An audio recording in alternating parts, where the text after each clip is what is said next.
Hello everyone, कैसे आप लोग? आई होप आप अच्छे होंगे।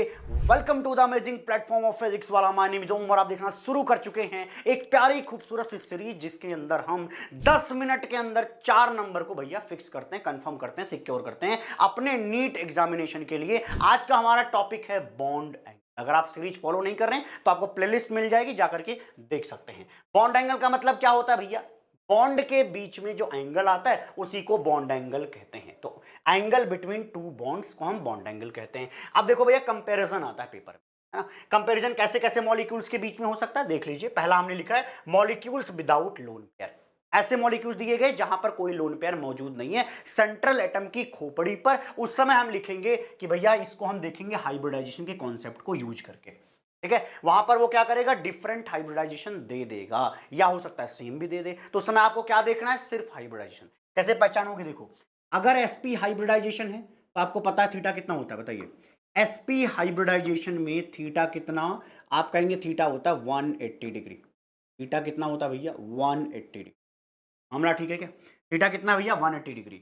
sp2 के अंदर आप थीटा कितना बोलते हो? 120 डिग्री। sp3 के अंदर कितना होता है? बोलो भैया। sp3 के अंदर 109 डिग्री 28, ये डिग्री है और ये मिनट है। ठीक है, अगला है sp3d। तो आप बोलते हैं थीटा 120 भी हो सकता है क्योंकि ट्रायंगल पर मिलेगा, और एक बाई पिरामिड में जो पिरामिड होगा वहां पर 90 डिग्री मिलेगा। sp3d के बाद sp3d2 हाइब्रिडाइजेशन हुआ तो वहां पर आप बताइए क्या बोलेंगे? d2 मतलब क्या हुआ? एक s p के 3 4 और 2 6, यहां पर थीटा हो जाएगा 90 डिग्री, है ना। ये ऑक्टाहेड्रल है। कैसा है? ऑक्टाहेड्रल। अगला देख लीजिए sp3d3। ऑक्टाहेड्रल के बाद क्या है? Pentagonal bi pyramidal. जब पेंटागन बनाएंगे तो 5 हिस्से में 360 डिवाइड कर दीजिए, कितना आएगा? 72, और एक होगा 90 डिग्री। ठीक है, तो यहां से तो आप डायरेक्ट बता, अगर किसी मॉलिक्यूल में sp हाइब्रिडाइजेशन और दूसरे वाले में sp2, तो ज्यादा कहां पर आएगा? sp वाले के अंदर आएगा। सिंपल बात है, क्लियर बात है, ज्यादा सख्त नहीं है, किसी को नहीं है भैया। देख लो यहां पर क्वेश्चन पूछा जाता है भैया, ऐसा क्या लिखा है? यहाँ CO2 लिखा है तो CO2 में कार्बन जो है वो sp हाइब्रिडाइज्ड है। sp हाइब्रिडाइज्ड है मतलब थीटा क्या होगा? थीटा 180 डिग्री होगा। ये कैसा भैया? sp2 हाइब्रिडाइज्ड है तो वहां पे 120 डिग्री होगा।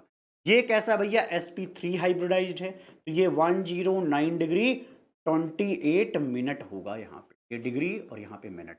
देख लीजिए ज्यादा कौन है। सिंपल सी बात है। ऐसे सवाल आ गए जहां पर सेंट्रल एटम पर कोई भी लोन पेयर नहीं है, कोई भी लोन पेयर नहीं है, तो उसका जवाब हमने हाइब्रिडाइजेशन से दे के मारा। ठीक है जी, यस। अगला जवाब देखें। अगला जवाब नहीं है, ये आपके सामने क्या है, एक और एग्जांपल है। यहां पे देखिए CF4 में कार्बन sp3 हाइब्रिडाइज्ड, ये भी sp3, ये भी sp3 और ये भी sp3। अगर sp3 है और कोई भी लोन पेयर नहीं है, अगर हाइब्रिडेशन सेम हो गया और कोई भी लोन पेयर नहीं है, तो थीटा क्या आएगा? 109 डिग्री 28 मिनट ही तो आएगा। अरे इन चारों में 109 डिग्री 28 मिनट ही तो आएगा। मामला सही बोल रहे हो सर। अब ये निपट गया भैया जी। अगला है मॉलिक्यूल्स विथ लोन पेयर। अगर मॉलिक्यूल के सेंट्रल एटम पे लोन पेयर है तब क्या करेंगे? तो भैया तब भी हम हाइब्रिडाइजेशन चेक करेंगे। क्या चेक करेंगे? हाइब्रिडाइजेशन। अगर हाइब्रिडेशन हमने चेक किया, ध्यान से सुनना, हाइब्रिडेशन के सेम आने का भी चांस हो सकता है, सेम आने का भी चांस हो सकता है, और डिफरेंट आने का भी चांस हो सकता है। अगर डिफरेंट आया विद लोन पेयर, है ना, अगर डिफरेंट आया तो हम यहां से जवाब दे देंगे अलग अलग। जैसे मान लो sp है, sp2, sp3, ये सब आ रहा है अलग अलग, तो यहीं से देख के जवाब आ जाएगा कि उसी के आसपास आएगा। लोन पेयर वाले में एग्जैक्ट इतना तो नहीं आएगा, उससे थोड़ा कम आएगा, लेकिन तभी जवाब दिया जा सकता है डिफरेंट होने पर। लेकिन अगर हाइब्रिडाइजेशन सेम हो गया, लेकिन हाइब्रिडाइजेशन अगर सेम हो गया तब कहां जवाब दोगे? उस समय आप जाओगे नंबर ऑफ लोन पेयर के पास। तो जिस भी मॉलिक्यूल के सेंट्रल एटम पर नंबर ऑफ लोन पेयर ज्यादा होगा, वहीं पे बॉन्ड एंगल थीटा भी क्या होगा? कम होगा, है ना। क्यों कम होगा? रिपल्सन की वजह से। बता देता हूं एग्जांपल के तौर पे। यहां पे देखिए CH4 NH3 एंड H2O। आप क्या देखते हो? नाइट्रोजन की खोपड़ी पे एक लोन पेयर, वाटर के ऑक्सीजन की खोपड़ी पे 2 लोन पेयर। आप NH3 बनाएंगे तो आप कैसे बनाएंगे? बोलो, ऐसे बनाएंगे। बोलो, बनाएंगे क्या? सही बन रहा है क्या भाई? Yes sir. H2O में आप क्या बोलोगे? H2O में देखो ऐसा है कहानी। H2O की कहानी कुछ ऐसी है कि यहाँ पर 2-2 लोन पेयर है। कितने? 2-2 लोन पेयर। अब यहाँ पे CH4 में तो कोई लोन पेयर नहीं है भाई, सब के सब बॉन्ड पेयर है।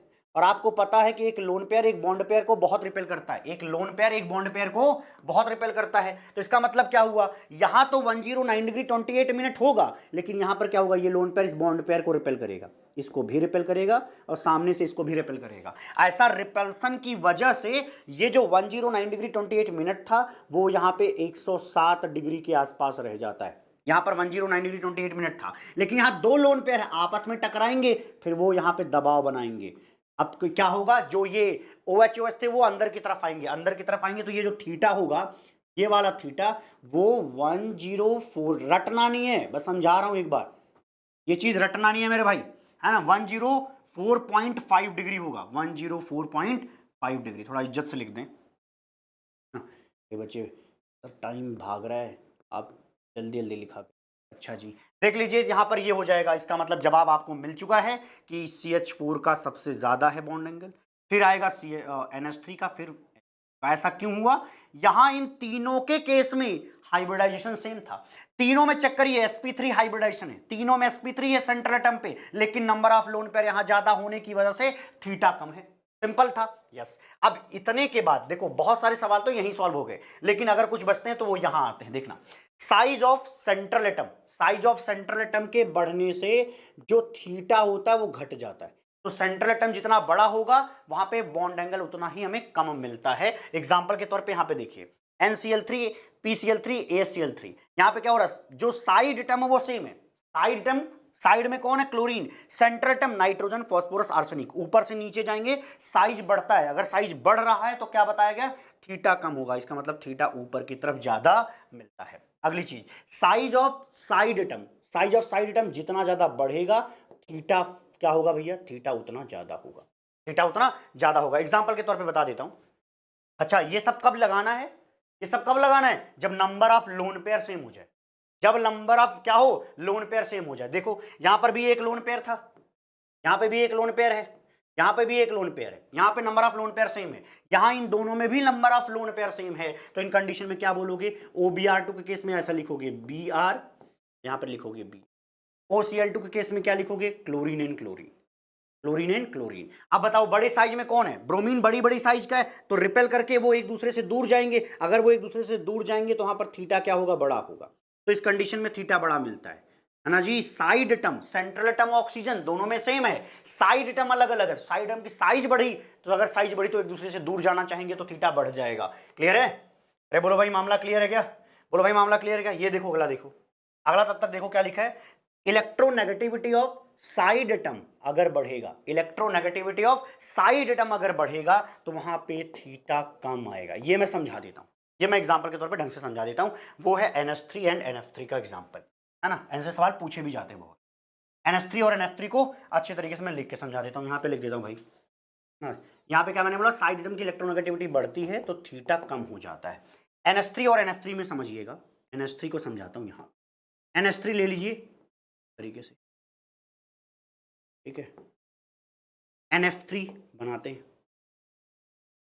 NF3 होगा क्या, ध्यान से सुनना, होगा क्या, ध्यान से सुनना।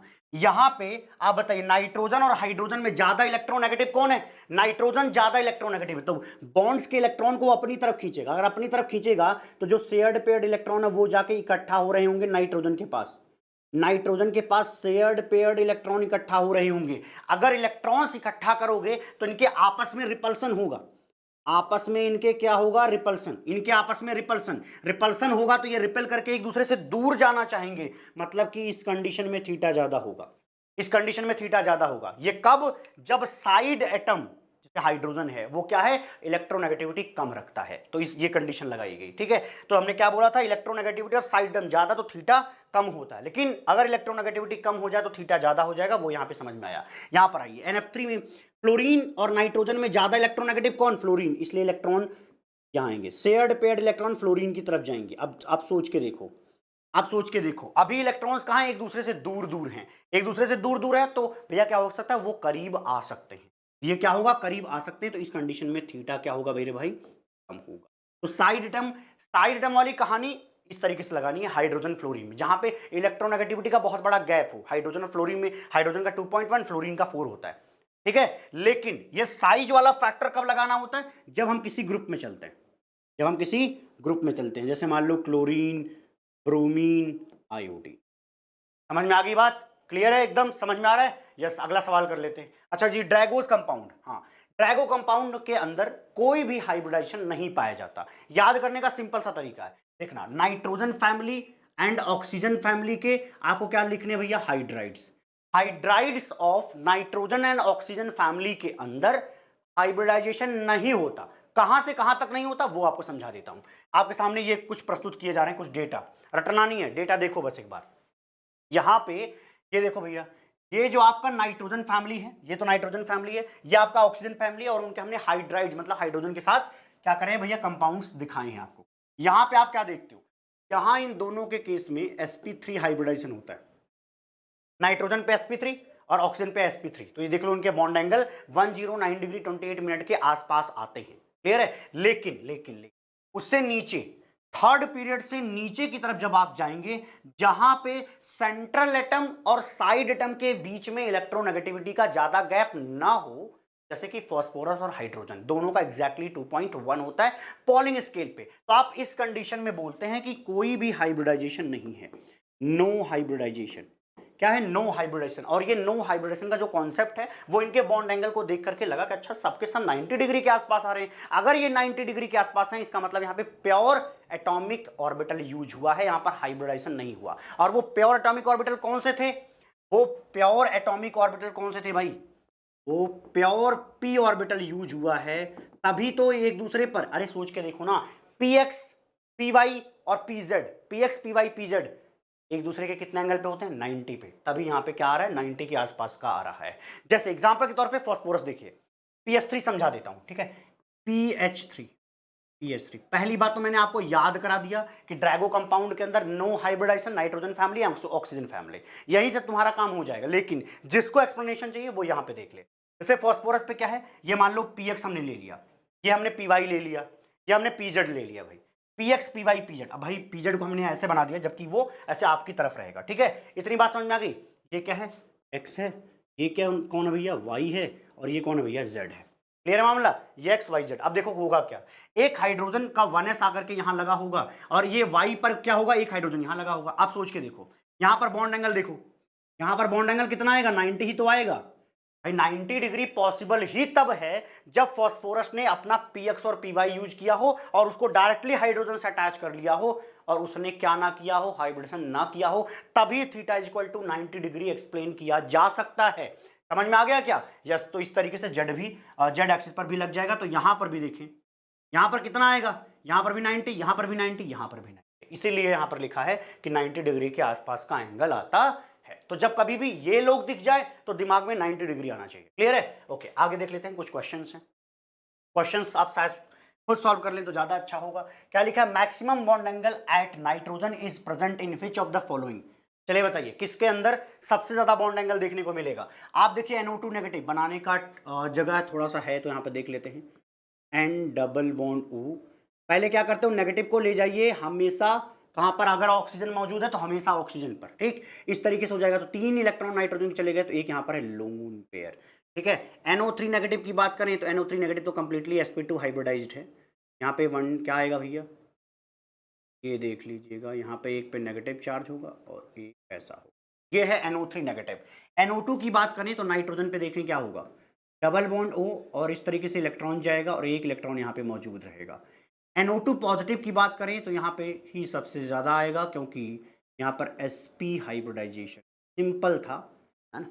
डायरेक्ट बताया जा सकता है क्या कि देखिए भैया, नाइट्रोजन पे क्या है? इस तरीके से देखोगे तो sp हाइब्रिडाइजेशन, sp हाइब्रिडाइजेशन में ही थीटा सबसे ज्यादा 180 डिग्री आता है, बाकियों में तो कम ही आएगा। क्लियर मामला? यहाँ पे कितना आएगा थीटा? यहाँ पे थीटा कितना बताओगे? 120 डिग्री। यहाँ पे थीटा 120 डिग्री, ठीक? यहाँ पे क्या होगा? आप बोलोगे 120 से थोड़ा सा कम हो जाएगा, क्योंकि हल्का सा रिपल्सन देगा।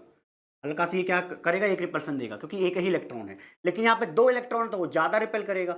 अगर वो ज्यादा रिपेल करेगा, हालांकि दोनों में sp2 ही है, लेकिन ये वाला बॉन्ड एंगल थोड़ा कम हो जाएगा।